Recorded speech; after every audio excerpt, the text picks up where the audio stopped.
for Lindsay here. Peep magazine. We're here at Lambton Street with Danny Hopper, coach of the amateurs here. And you've got a show coming up this Friday. It's the Stadium of Light. Stadium of Light, yeah. Return of the Magnificent 16. Looking forward to it. You're going to obviously. It's good because it's my son's first fight as well. It's your son's first fight as well. So Anton's having his son's first fight. He's having a skill bout, so obviously I was going to try and get on the same show as him, but I'm not ready yet. So I'll wait until March 1. So what's your son called? Danny Hopper as well. Danny Hopper Jr. Aye. It's good having a boxer with a junior name in there. Seems to do well, doesn't it? Looking forward to it, especially for that reason as well. Yeah. So how old is he? 10. He's 10. So he's having his first fight. Skill bout, yeah. Skill bout. You're going to be nervous, aren't you? Are you going to be actually working his corner? I'll be doing his. I think I'm more nervous than him. He doesn't seem nervous. He doesn't seem nervous. I know. I mean, like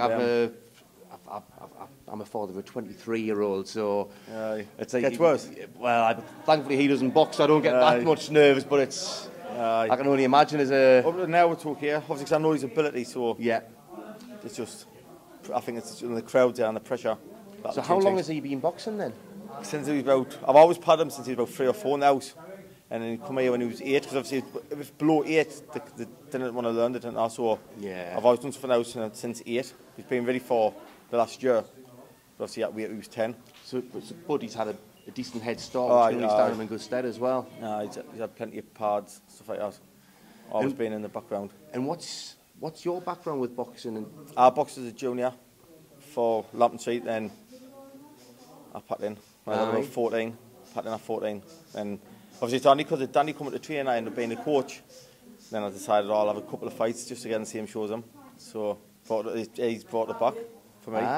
So have you had a fight since you've come back yet? No, you're working towards now? I started training, but then with the shows coming up, and then Monkstown that last year, and London for the seniors, I couldn't really train. I was always like padding, so I try and train during the day if I can. But like once the show's finished, from Monday I can start training with the seniors again, and then getting them with the sparring. Say because when Jordan and Wovin's on back shift, I spar them on the morning and pad them. So them help me out with sparring, I pad them, so once this is over I can start training on the night again.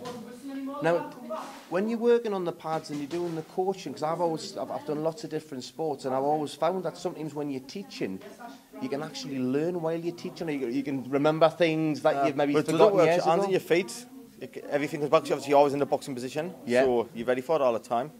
So it does work. And it gives you a different perspective as well, doesn't it? Well, it sharpens you up as well, keeps you sharp. I've been caught a few times of the young I bet on the chin.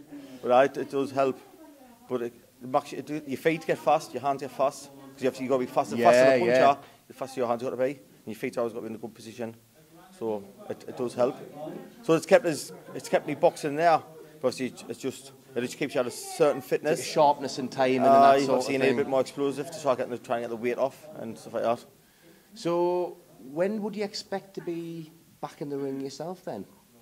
March. March? March. Interesting. I'm going to have to get along for that one, I think. Getting a bit of stick in the background there, but that's what happens when you get interviewed.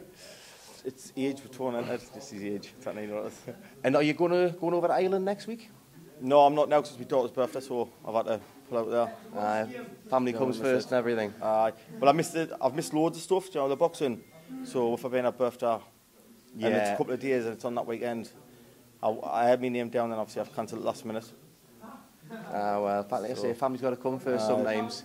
I'm got London anyhow, so take it there for my birthday, so I cannot, I'm not allowed to wife, it's no. Well, I'm going to be at the Stadium of Light on Friday, so I'm going to see you there, Danny. I'm going to be watching out for you, Danny Jr. He's on second. Yeah, he's on second, is he? Second, I'm most likely going to be interviewing him afterwards. It'll be a bit of a father and son combination, so make sure you come along afterwards and we'll get a second interview done there. Very much. Danny Hopper, watch out for his comeback coming soon next March. Okay.